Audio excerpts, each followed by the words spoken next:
It's another lovely day. Thank you for keeping a date with us on the program Road to 2019 on Independent Television. My name is Sonny Duke Okosu.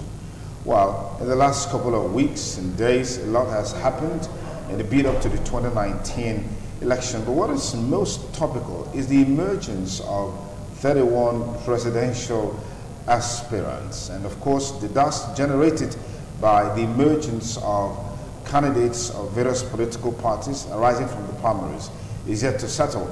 But we hope that the leadership of the parties, especially at the national level, particularly with the ruling party, will be able to put their acts together and sort out all of those issues just to ensure that candidates represent that party in the forthcoming election, particularly in Zamfara State, where INEC just a couple of days back told us that the ruling party can't feature a candidate in that state in any of the elected positions because they didn't meet the deadline.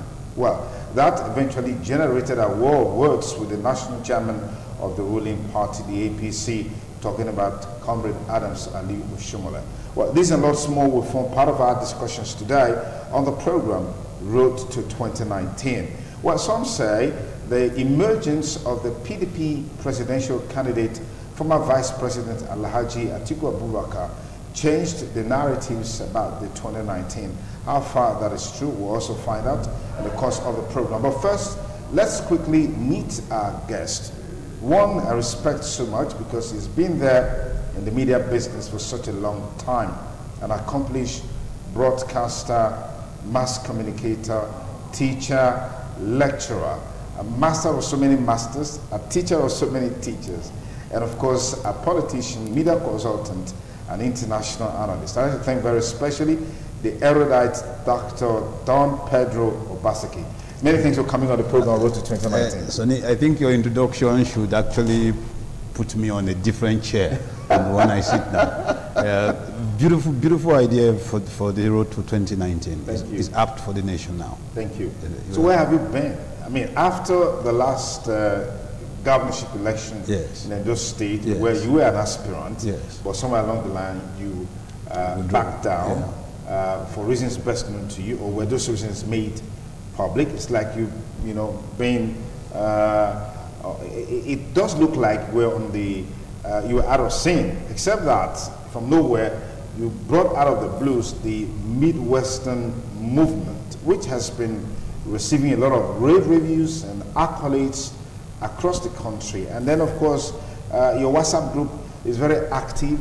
I mean, with the issues that have been discussed there every now and then, brings to the front burner what the challenges are, especially as it relates to marginalization and all of those issues. So where have you been apart from that? You know, the old rhyme, I've been to London to see the Queen. Pedro has been around. I actually decided that since my elder cousin emerged as the governor of the state, I think it would be not dutiful for me to be seen to be belligerent, even if I don't agree with almost everything that he presently stands for.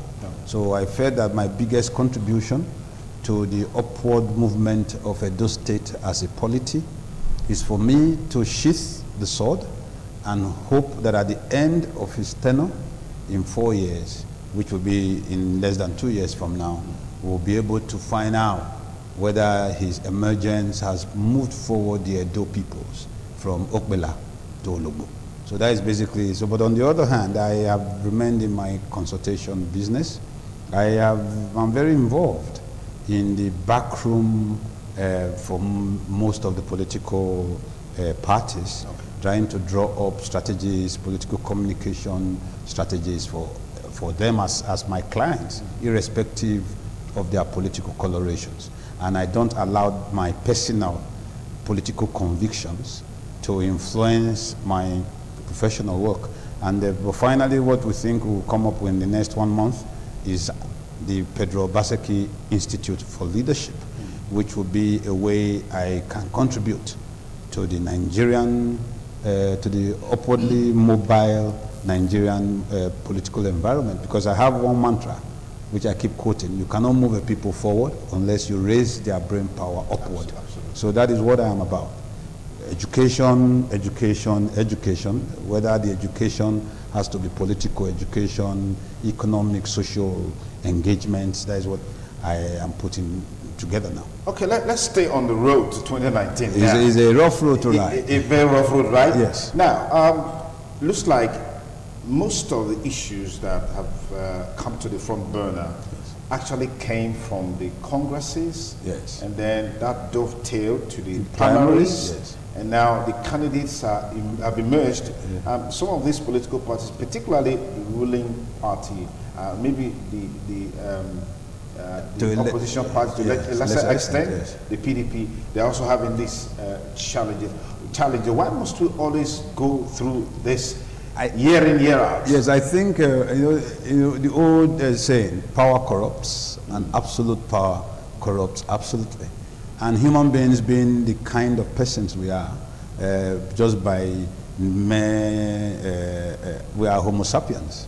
And as a result, we almost always like to dominate our environment. Yeah. And I think the thing that has affected the APC, without any, I was part and parcel of the original APC. I joined to put together its original manifesto prior to 2015. I think the major problem they face now is the problem of hubris. Tragic pride, and almost always when you are faced with hubris and you don't handle it properly, you face what the Greeks call hamartia, peripety, a reversal of fortune. So they see themselves inordinately, irreversibly doing the things they had fought against ab initio. That is where we are with the APC. And anybody who criticizes the APC world congresses to the state, up to the end of the primaries, will not be seen to be belligerent, because even the wife of the president, a day after the primaries had ended, I remember her first tweet was actually at 8:15 a.m. because I follow her Twitter handle. Okay. And when I read those 6-page tweets, it was a huge indictment of the political process, the internal democracy and the internal political processes of the All Progressives Congress. And for the First Lady of the Federal Republic of Nigeria, whose husband is the sitting president and the leader of the party, to go out and say that the party's leadership and their handling of the entire primaries process left so much to be desired. Because of my sitting here, I will try as much as possible not to be libelous in the things I say. Okay. But that does not remove the fact that the APC actually has washed too many of their dirty linens in public. The wife of the president talking in that direction. Yes. Some say it's because her cousin lost. Yes, her brother. So probably her cousin won. Yeah, yes. She probably wouldn't have sent those tweets. Maybe if the process was transparent enough, and her cousin, I had candidates in the Edo State PDP running for offices, and everybody knew I supported them. I openly support, including my younger brother, my own direct younger brother. But he lost, by 6 votes in an open primary where I'm staring at the empty ballot box transparently. So I didn't raise any eyebrows. I didn't get upset. I knew that the people want, no matter how apt or warped their choices may be. But I saw a transparent process play out. It's also the same way anybody who has seen the close to 36 marathon broadcast of the PDP presidential primaries that took place in Port Harcourt. They saw the panning out of a seemingly transparent process. It doesn't matter what happened behind the scenes. It doesn't matter if people decide to sell their votes. It's their personal, individual, subjective decision. But it's a different thing when you don't even allow that subjective decision to play out in the public space in the first place. So I think that irrespective, let's go back. You see, when you do literature, there is what they call context question. Who said, when, why, where? Or in American FBI, they call it profiling. Based on the certain things and the certain behaviors of certain persons, you can begin to put in place exactly how their thinking processes are. This is the same woman about a year and a half ago that left Nigeria. There were no elections. There were no primaries. She sat in front of the BBC and said openly that her husband's government has been hijacked by persons who do not share the originating vision that the man had for the Nigerian nation. To the extent that the husband was confronted by Angela Merkel in his visit to Germany. That was when the president came out with a popular, almost viral Zaozarum. So, and that shows that maybe there is something that the woman is caught between and betwixt. You know, her dedication to her husband and a larger dedication to the larger Nigerian polity. Okay. I think for what she did, she actually raised the bar for the APC. That, okay, there must be a few elements within the party that might actually be more Nigerian than their APC. And I think that was it. You know, although but look at the fallout. Look at Ogun State, for example. Ogun State, for example, the sitting governor went ballistic. Look at Imo State, for example. Elections, the primary elections were done again and again and again, only for it to turn out that the sitting governor is going to the Senate, the wife is going to the House of Rep, and the son-in-law, married to his first daughter, is going to be the flag bearer of the party at the gubernatorial elections to replace him. These people, don't they have a right to vie for this position? No, they have the right. Okay. That is not. You cannot take that away from anybody. I remember my confrontation with Godwin. You know, he actually called me on the street in Lagos Street, and he asked me a simple question, because I came out to run, and months later he also came out to run, and he asked me a simple question. Pedro, what if it was our mothers that were Obasekis and not our fathers? We'll be bearing different surnames. So there is enough space for everybody. It is just the seeming machination and rooting 3 different primaries, holding pari passu, parallel congresses. Yeah. You know, it makes for, it's not the only party. It happened again in River State. Now today, I'm aware that the APC have published a list that does not agree with the court decision in River State. Okay. Then APC did not, because of the internal bickering, could not bring themselves together to even hold a primary in Zamfara. And there is no playing around that. There is no wallpaper in that, because the Constitution states clearly, and also the Electoral Act states clearly, the amount of days that the primaries must hold prior to the presidential election. So if that did not happen, there is no reverse osmosis. So I think there's this old Benin saying, you know, that it is when the wind blows that we see the anus of the fowl. That is what is affecting the APC now. And I think there must be a burying of egos. The party has the election to lose more or less, because you cannot wish away the very potent incumbency factor. Why are you saying they have the election to win? Yeah, because they are the incumbents. Okay. You know, because if you are sitting where we have put you, and then you run an election and lose, you lost the election. You had the election to lose. You didn't have the election to win. Okay. Because based on your performance or perceptions of your performance, because Jonathan lost to the perception of his performance, not because of his performance, really. You know, so based on the perception quotient, that I think that is right now, the whole nation cannot run away from the fact that there is a huge counter-swinging of the pendulum against the sitting government. We'll talk about that, yes. You know, much later. Yes. But let's look at it. Where we are right now is the fact that primaries have been conducted. Yes. Candidates have emerged. Yes. Let's begin with the presidential primaries. Yes. Candidates have emerged. Yes. 31 candidates in total. Yes. I mean, was this something you anticipated? Let me be frank with you. You see, I'm going to sound Mephistophelian now. I'm going to sound like I'm a propagandist. If I am a president that is not performing properly, and I have an INEC that seems to be seemingly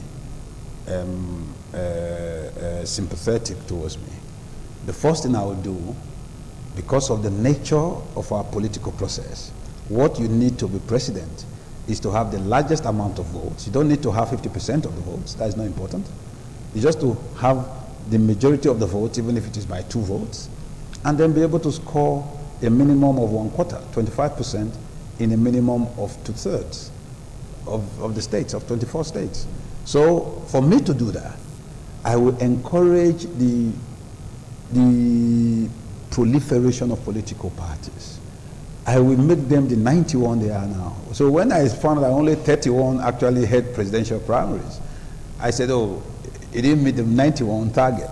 Now what that does, on the open scale, in the open, on the surface, is that it opens up the space, gives people a lot of room, those, so that they can express themselves, political associations, it is entrenched in the Constitution, our rights to meet, to voice, to choose. But on the flip side, on the subline, it actually helps the sitting party. It helps the party in power. Because once you have 30 persons running against a sitting incumbent, what you are actually doing is you are decimating and dissipating the potentials of the opposition. So if, for example, let me give you an example, let's use remath. The president can only garner 40% of the votes, for example, which means 60% of the nation are against him.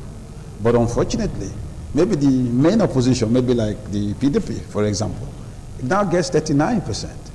And the remaining 29 parties share another 15–16% amongst themselves. So the president, in spite of the fact that he does not have up to half, he has majority of Nigerians against him, he gets re-elected. Yeah. So when I saw the number, and Nigeria, we cannot pretend, I don't believe that quota system, federal character should be the way we should adjudicate or govern the nation.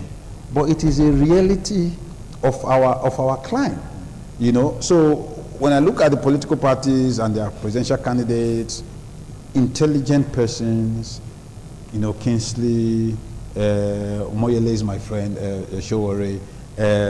I helped my brother Alistair Shoyede to build the Ben TV brand, and he's maybe among my 10 closest friends ever. And is a student of mine who I had known since she was less than 16, Eunice Atwejide. She's running for president, and she is doing brilliantly well in terms of drawing attention to issues. Kingsley Moghalu has a brilliant CV, Femi Duro. So, but when you look at it, when you look at the digital processes of these presidential candidates, we have to tell ourselves the truth. If the originating idea is to change the present president, having 31 of them running is actually a direct way to entrench the president. So when I saw the plethora of candidates, I shook my head and I told myself, this nation owes one man a debt, and that same man owes this nation a life apology that he can never raise away in 10 lifetimes. I'm talking about Ibrahim Badamasi Babangida. If the SDP NRC thing had worked, where no single party holds Nigeria to ransom. In that time, there were 30 states. And out of the 30 states, SDP won 16, NRC won 14. So nobody can say, we hold the nation to ransom. And when the two major blocks in the country, Lagos had a sitting NRC governor who had who was a minority governor with a sitting SDP majority in the House. So that, and you can see things pan out and play out perfectly and nicely. In Edo State then, we had the SDP governor, which was progressive, but in most of the other South states, we had NRC. Medford Okilo with his deputy then, Odili, was in NRC, and that was in River State. So you can see that I don't think it helps the governance space in Nigeria to have 31 presidential candidates, in as much as it helps liberate the seemingly closed APC, PDP narrative. Now, so you probably, from the perspective that you just expressed, it looks like you are in tandem with those who say the ruling party or the government, so to speak, made these formation of new political parties possible as a deliberate strategy to whittle down the power of the opposition. Yes. That's the point. That's I agree. I think it's a masterstroke. I think it's a masterstroke of a sound strategist. Whoever came up with that might just be the only reason the General Buhari will remain President Buhari come 2019. 31 presidential candidates. Yes. As of today. Yes. I don't know, maybe in the days to come, maybe there are going to be substitution and stuff like that. I don't know about that. But the point is, what in your opinion are the distinguishing factors? Because you mentioned some names just now. Yes. For me, everyone in there has a right to become the president of this country. Yes. And they're eminently qualified. A group even started on Facebook, Pedro Obaseki for president. Me, I'm not a member of the group. But you and I know that winning Nigerian presidency is beyond work on Facebook. Thank you. Work on traditional media. So what are those distinguishing factors for that Nigerian who can really match President Muhammadu Buhari in 2019? I think what is needed strategically is someone who has a repeat motive, someone who has an easy to point, easy to remember, easy to recall name, someone who has enough handshakes across the Niger, someone who can, it doesn't have to come from the northeast or northwest or north central or any part of the country, but someone who has credible structures, political structures across the length and breadth of the 36 states of this country. So it's about structure? It's about, no, because, primarily, we must know a few things. One, that Nigeria has less than 30 million digital penetration in terms of people who have it, which means that 56 to 70 to 60 million of the registered voters do not have access to the internet. So then you look at it again, looking at the population demography of the nation, close to 16 million, about 16 million are in the northwest, where Nigeria has the least education, the least penetration in terms of telephony. Then you look at the next one is the southwest. You look at the next one is the northeast and north central. So when you look at that, and then you look at the time frame to be able to do politics properly in terms of public politicking, which is less than 3 months. We are 4 months away from the election, and there is no lifting of the ban on the ban on open politicking yet. Yeah. So it is a humongous task. So it is the mosquito campaigning, the buzz campaign, that is needed for anyone to have the.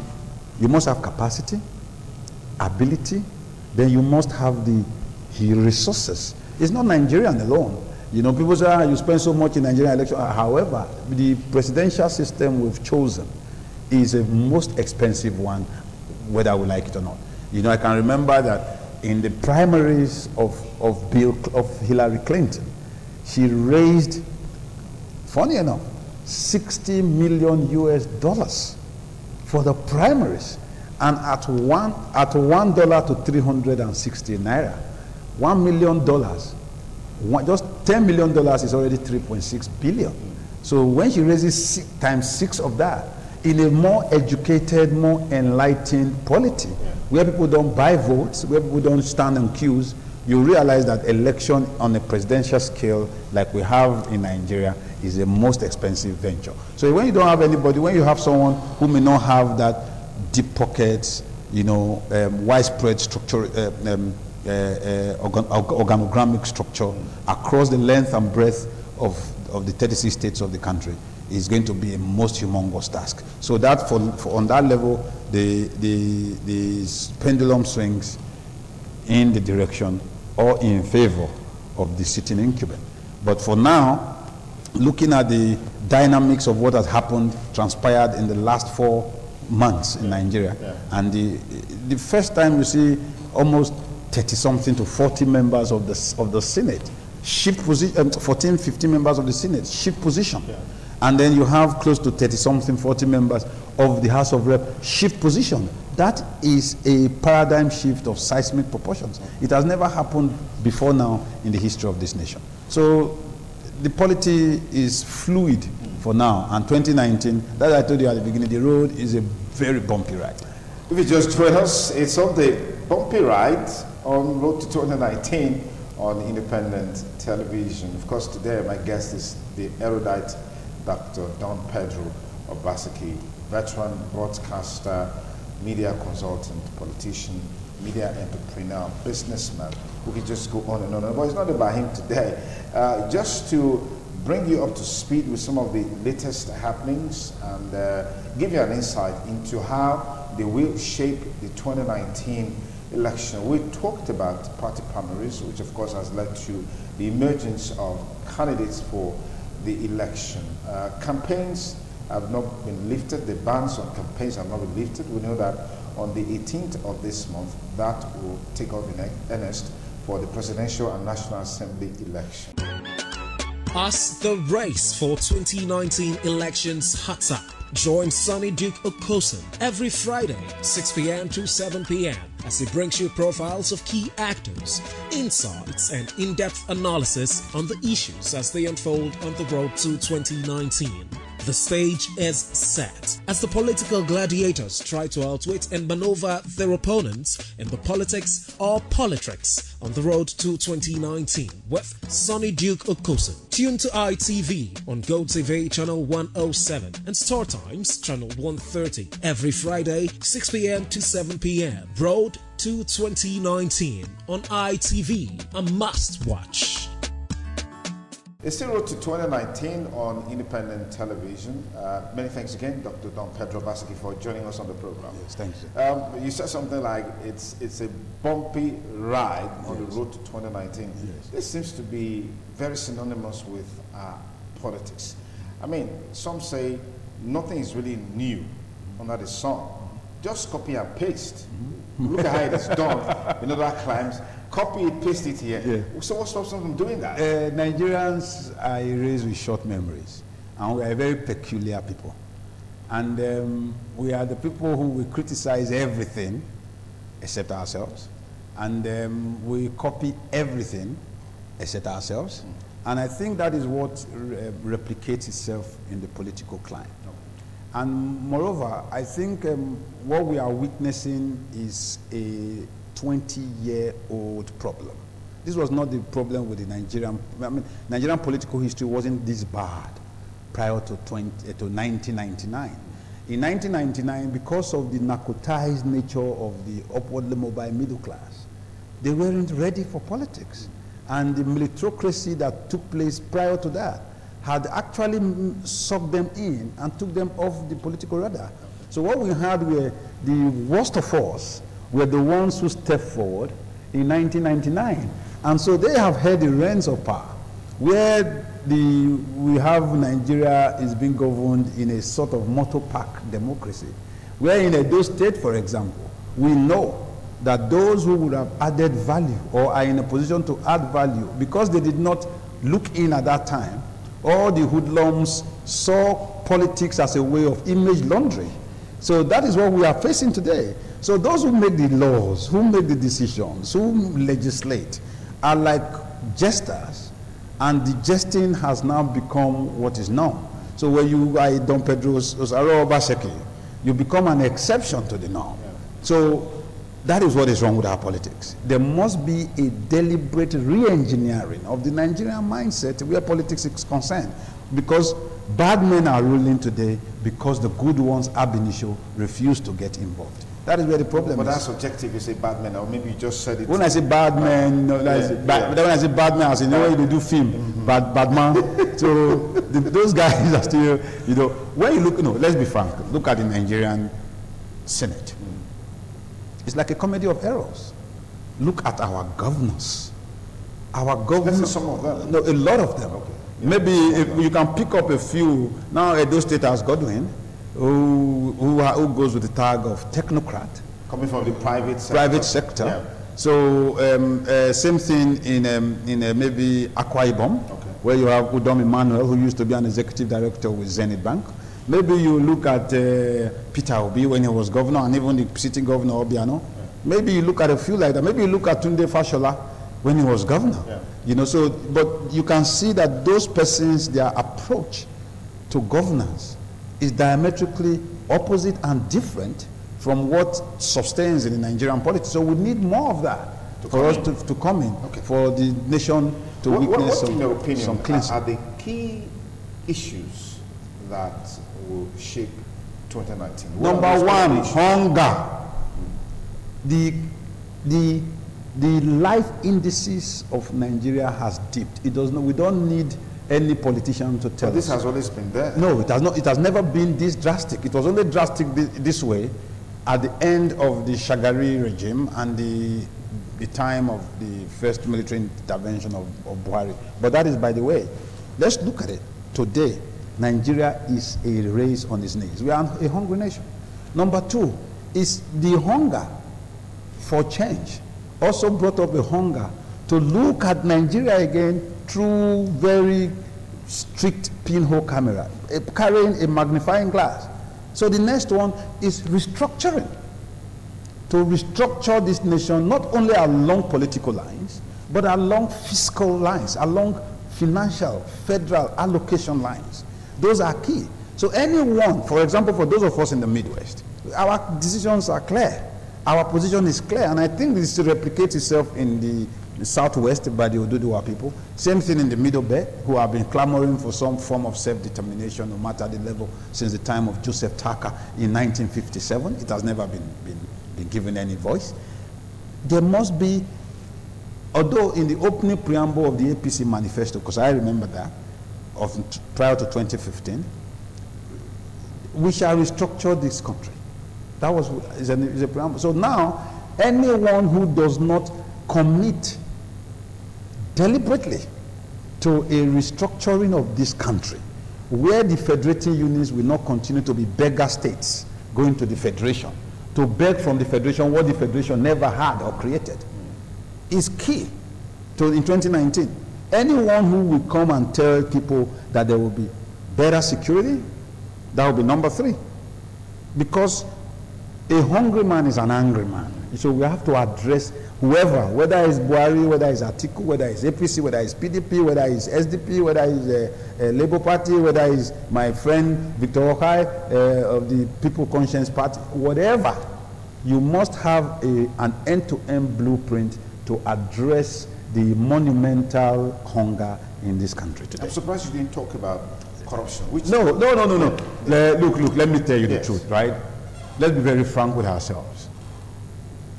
Corruption is not a Nigerian problem. Corruption is a human problem. It is the management of the seeming over desire to take that which does not belong to you that separates a seemingly over corrupt entity like Nigeria from a very less corrupt entity like Norway, Sweden, Denmark. Whether we like it or not, the biggest problem being faced by Donald Trump today is corruption. Corruption, whether it is from Cohen, his former personal lawyer, whether it is from Mark Flynn, his national security advisor, whether it is corruption grabbing money to fund the American presidential election, whether it's corruption dodging taxes. Donald Trump has the longest history of bankruptcy in America. That is corruption. Whether we like it or not, corruption just affected the immediate past president of the Federal Republic of Germany. Corruption. Today, we know that China has honed its eyes so much. So corruption is not a Nigerian creation. I will not justify but take this line of reasoning. No, what I'm saying is that when corruption is like a tree, I go speak Bini, unless there are holes in the tree, ants cannot enter. When you have a country that is properly structured, where the physical dynamics are structured, where the institutions of the judiciary, the legislature, and the executive are structured, corruption by nature dips. when people obey traffic lights, when the bus conductor does not look forward to shortchanging the bus driver, when the bus driver, so the thing is systemic. So there must be an addressing of the systemic defaults of the Nigerian federal structure. So when those things are in place, it just dovetails into a proper watchdog situation where those who are meant to watchdog us does not become the dogs biting us, when the EFCC does not become a hounding instrument of a sitting government, when the Supreme Courts or the other courts don't become part and parcel of the executive, when an Edo State House of Assembly will not legislate away its own autonomy, when its autonomy is a tripod, is based on a tripod of separation of powers between executive, judiciary, and legislature, and yet the Edo State House of Assembly cedes its own away. So these are structural. And once those structural things are there, it becomes, corruption dies. You know why corruption reared its head? Nigeria was corrupt in 1966. It was part of the statement made in the bushes in Kaduna by Major Chukwuemeka Kaduna Nzeoku as a reason. It was the same reason that was given when Murtala Muhammad overthrew Gowon in 1975. It's the same reason that was given when Buhari overthrew Shagari in 1983. It's the same reason that was given when the famous Joshua Nimie Dongoyaro broadcast was used in 1985 to remove Buhari. It's the same reason that was given. So, Nigeria is corrupt today, but the Nigeria that Fela sang International Thief was a Nigeria of 1975. So, 1976. So this has only been part of our history. Yeah, it's part of our history. But what has happened is the feeling that this is the first time there's a frontal attack, because globally, no. The approach to the corruption fight is that you recover the loot from the looters, just to ensure that they do not have access to it. Okay, let me ask you a very simple question. Don't be offended. How many loot has been looted? And how many recovered loot has been recovered from the looters? It's within the public domain. No. EFCC. No. I want to ask you now. That's what I'm going to. Okay, a sitting Director General of the nation's foreign, our own kind of CIA, NIA, $40-something million is seen with him. Dollars. There's no conviction here. We don't know what has happened to that money, and 2 years is gone. An immediate past head of the NNPC, he borrow-pitted dollars, millions of dollars. We don't know what has happened to it. There's no adjudication, a sitting director of the Nigerian pension fund steals so much money and is named as one of those funding those in government, Maina, and then his posters are flying, running for governor. And then he is promoted even while he is suspended. Hello? Let's not, the corruption mantra was a perception issue for the government to come into power. I won't lie, I may be guilty of having been part of that opening narrative. But that narrative, the Nigerians have seen through it. Today, there is no single 3 months to the end of the tenure of this administration, of the lifespan of this administration. Whether it gets a second term is a different case. But this is a legal 40-term tenure.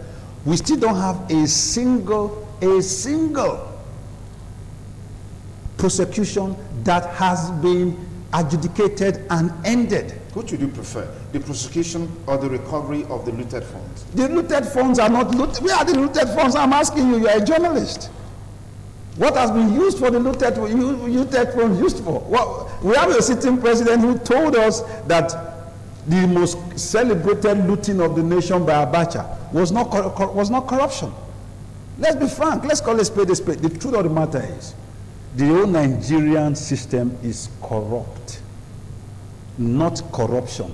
The entire system, the fabric, the base, the foundation is based on truthful lies. First of all, our constitution starts with corruption. It starts with a very simple word: we the people. When the Duke, Sonny Duke Okosu, and the entire people of Eastern Land and Edo Central? When did Pedro Obaseki and the entire people of Edo South, when did we as a people agree to that constitution? Never. So even you are pursuing people with whips based on a lie. I mean, I believe that if Nigerians are fed, there is the propensity for corruption to reduce. Because if I have, I won't beg you. And if I have, I won't stand in the queue for you to give me 2,000 naira for me to sell away my birthright for the next 4 years.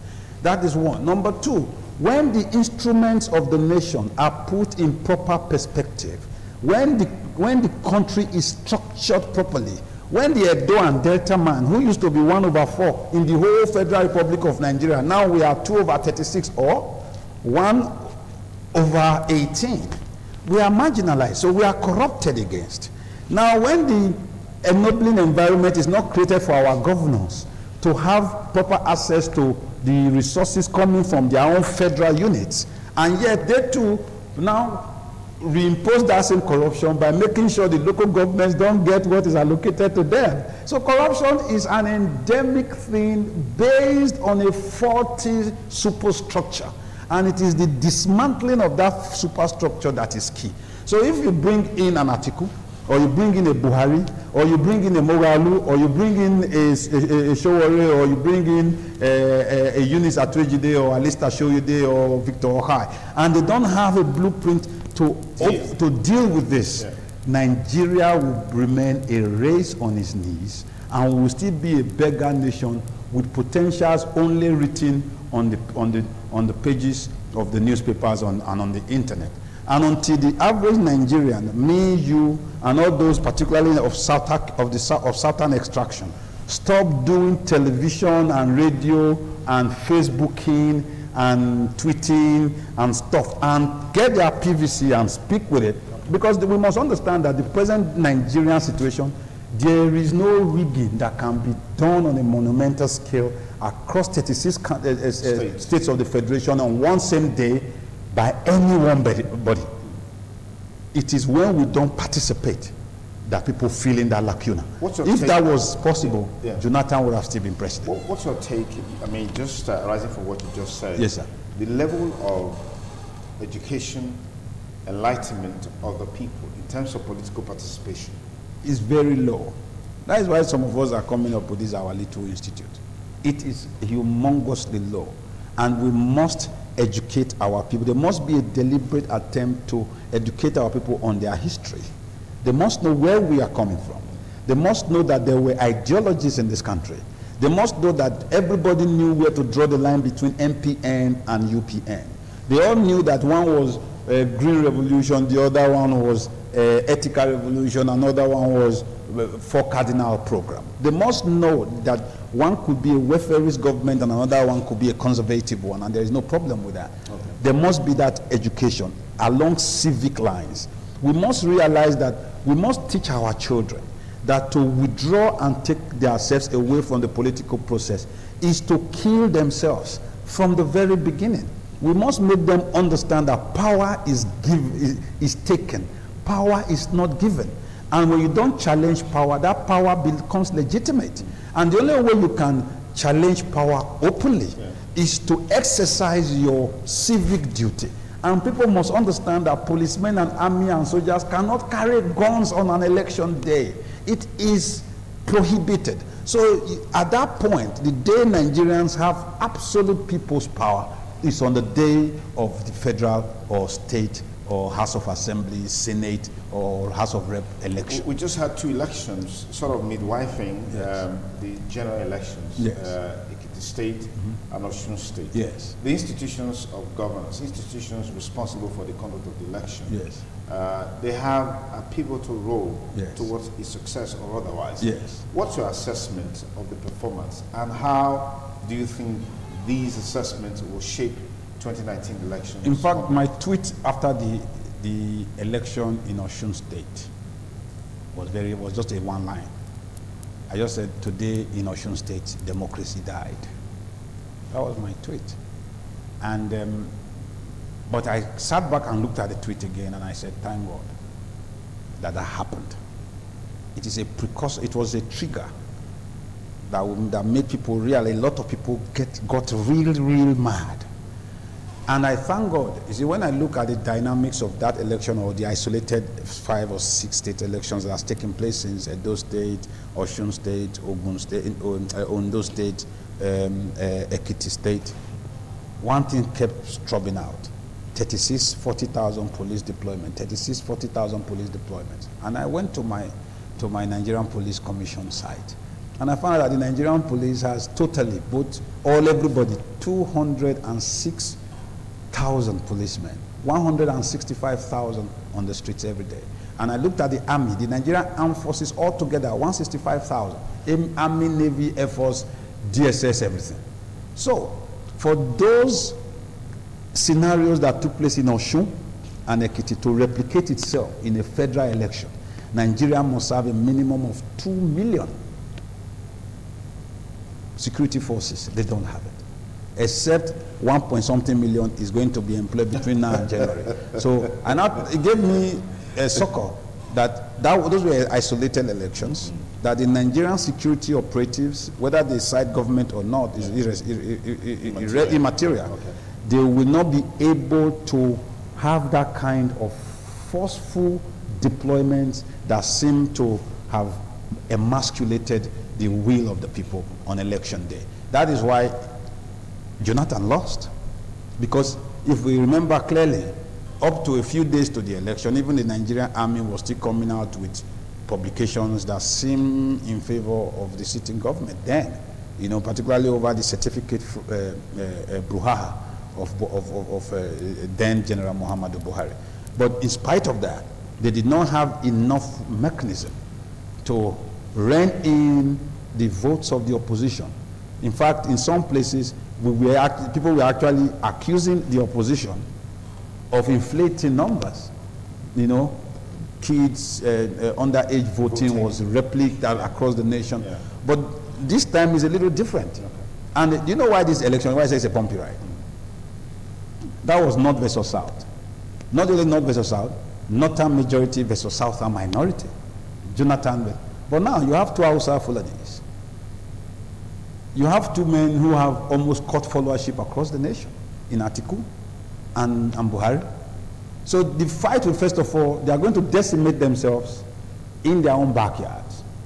So for the first time in a long while, the brides will be the concentrated votes of the South-South, the concentrated votes of the Southwest, and the concentrated votes of the Southeast. So that is how it's going to pan out. There is no more 1.9 million people voting out of 2.1 million people or voters in one first swoop in Kano.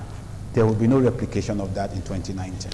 Okay, we'll keep our fingers crossed and see what turns out in 2019 election, just a couple of months away. But something quite striking that Don Pedro mentioned in the course of his analysis is that it's our responsibility to install a system that will really cater for us. And you can only do that when you have your PAD, your PVC, permanent voter's card. That's all that you need. If you feel enough has been done to salvage this country is already on the right track since the present administration came in, well, the choice is yours. But if you feel otherwise, the choice is also yours. But one thing is most important, you must have your PVC. I want to thank you for staying with us, Dr. Pedro Basque. It's always a delight to have you on the program. Thanks. Thank you so much for coming. Thank you. Well, that's it on Road to 2019. Be sure to join us next week when we shall bring you another edition of the program. Remember, Road to 2019 is on ITV satellite, GoTV channel 107, Star Times channel 130, every Friday, 6 to 7 p.m. And then there is a repeat broadcast on ITV, both on our terrestrial and then on satellite every Sunday by 12:30 to 1:30. So you look forward to this time so you can be part of the program. You can also go to our YouTube page, youtube.com/ITV Radio NG, so you can follow up on the program. Please always leave a comment there when you do that. My name is Sonny Duke Okosun. Thank you for staying with us on the program. Have a great weekend. Bye for now.